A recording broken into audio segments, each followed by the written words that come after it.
বিরতির পর আবারও আপনাদের স্বাগত। যে বিষয়টা নিয়ে আলোচনা করব এই মুহূর্তে, মহাত্মা গান্ধী মেমোরিয়াল বিদ্যালয়ের বার্ষিক ক্রীড়া প্রতিযোগিতা অনুষ্ঠিত হয়েছে আজ।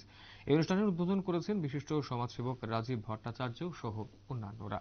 মহাত্মা গান্ধী মেমোরিয়াল বিদ্যালয়ের বার্ষিক ক্রীড়া প্রতিযোগিতা অনুষ্ঠিত হয়েছে আজকে এবং এই অনুষ্ঠানের উদ্বোধন করেছেন বিশিষ্ট সমাজসেবক রাজীব ভট্টাচার্য সহ অন্যান্যরা। পতাকা উত্তোলন করে আজকের এই অনুষ্ঠান শুরু করা হয়েছে এবং বিভিন্ন ধরনের প্রতিযোগিতা হয়েছে আজকে।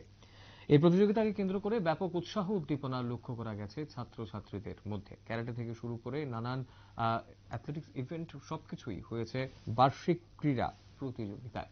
কি বলছেন আজকের এই অনুষ্ঠানে উপস্থিত হয়ে বিশিষ্ট সমাজসেবক রাজীব ভট্টাচার্য, শুনব।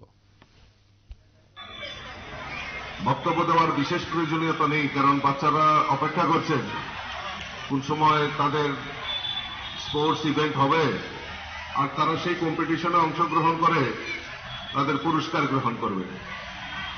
আজকে এখানে উপস্থিত হয়ে মনে পড়ছে যে আমিও একদিন এরকম লাইনে দাঁড়িয়ে থাকতাম, আর তোমাদের মতোই, ছাত্রছাত্রীদের মতোই আমিও সেই লাইনে দাঁড়িয়ে থাকতাম আর কম্পিটিশনের জন্য অপেক্ষা করতাম।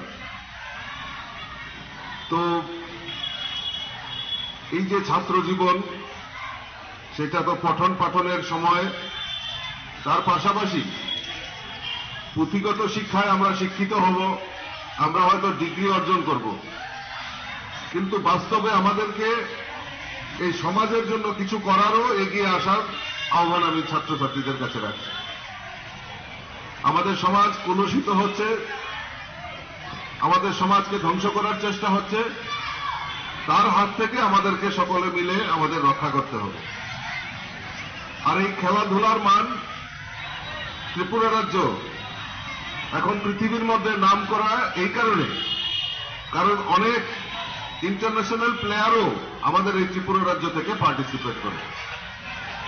সেই কারণে এই যে খেলাধুলার গুরুত্ব, এবং আমার যিনি ভারপ্রাপ্ত প্রধান শিক্ষক মহাশয় বলছিলেন যে আমাদের শরীর চর্চাকে আমাদের আরো বেশি প্রাধান্য দিতে হবে, কারণ আমরা যখন দেখেছি যে করোনা কাল চলছিল, আমাদেরকে রক্ষা একমাত্র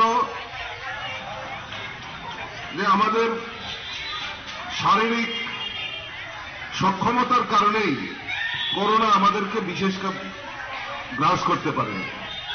কাজেই এই খেলাধুলার যে গুরুত্ব সেটা অপরিসীম। শুধু আজকে অ্যানুয়াল স্পোর্টস হয়েছে, দিদিমণি স্যার ইনস্ট্রাকশন দিয়েছে সেখানে পার্টিসিপেট করতে হবে, পার্টিসিপেট করলাম, পিটি করলাম, কিন্তু পরে আর এটাকে নিয়ে চর্চা করলাম না, তার কোনো লাভ হবে না। এই বার্ষিক ক্রীড়া প্রতিযোগিতার আয়োজন এই কারণে করা হয় যে ছাত্রছাত্রীর মধ্যে কম্পিটিশন হবে এবং তারা সেখানে আমাদের পরিবেশে গিয়ে বা বাড়িতে গিয়েও তারা এই নিয়ে চিন্তা ভাবনা করবে। তো কাজেই আপনারা শুনলেন আজকের এই অনুষ্ঠানকে কেন্দ্র করে সমাজসেবক রাজীব ভট্টাচার্য কি বলেছেন, এবং মহাত্মা গান্ধী মেমোরিয়াল বিদ্যালয়ের বার্ষিক ক্রীড়া প্রতিযোগিতা আজকে অনুষ্ঠিত হয়েছে। ব্যাপক উৎসাহ উদ্দীপনা নিয়ে ছাত্রছাত্রীরা অংশগ্রহণ করেছেন এই ক্রীড়া প্রতিযোগিতায়।